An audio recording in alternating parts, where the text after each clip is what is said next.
I understand that there's all kinds of coding and geometrics that go with the pyramids, but according to the Andromedans, and this is something they've done in the past and many other races do, when they find a planet that they want to inhabit it or colonize, and its wobble is so irregular that they can't build anything on it because they don't know 1,000 years to the next whether or not it's going to be destroyed, what they will do to balance the rotation, the orbit of the planet, is put weights on it, like we do with our car tire. These weights are the pyramids. They put them at strategic locations to balance the rotation. This is why the Great Pyramid of Giza is located exactly dead center of all the Earth mass on the planet. It's a weight.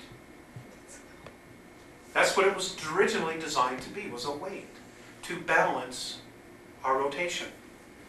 So they would have some semblance of order here, that they wouldn't have to worry about it flipping around and orbiting and pole shifting whenever it wanted to, or wobbling so much like this, that the oceans would just change.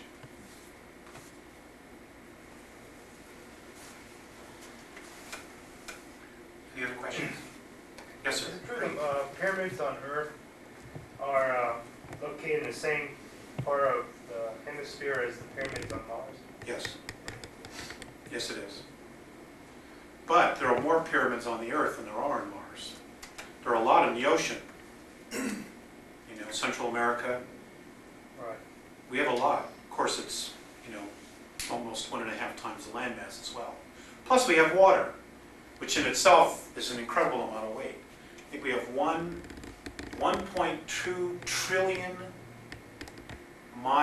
square miles of water on the planet, which is phenomenal. Absolutely phenomenal. It's 2/3 of the Earth, and less than 1% is drinkable. Another question? Somebody else? Yes, sir. Can you give us some of your background and how you came into all this information, et cetera, et cetera? Yes. I guess it's time for that.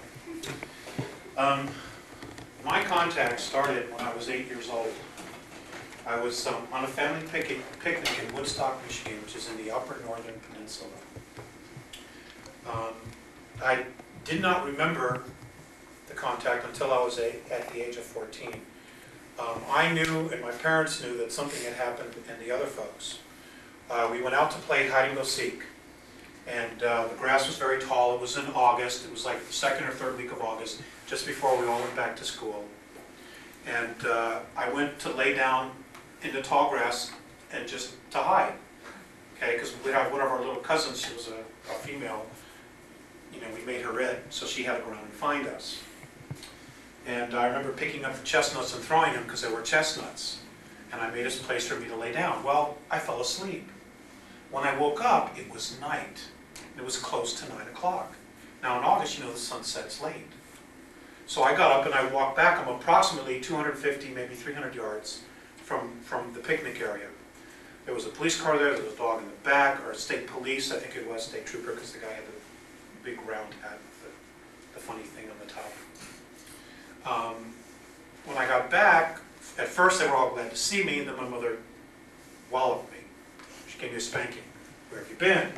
I said, well, I was over there. No, you weren't. We were all looking for you.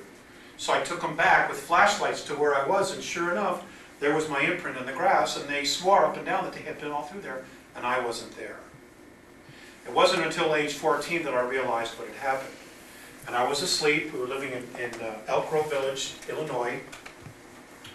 And I was asleep, and I woke up, and I'm lying on a table, flat on my back, and I'm looking up at this light. And there's a very tall, big guy standing next to me, and a short, tiny one.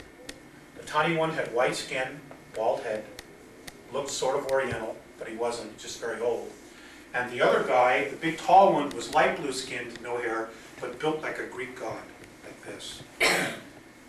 I had instantaneous recognition of those two guys, two men.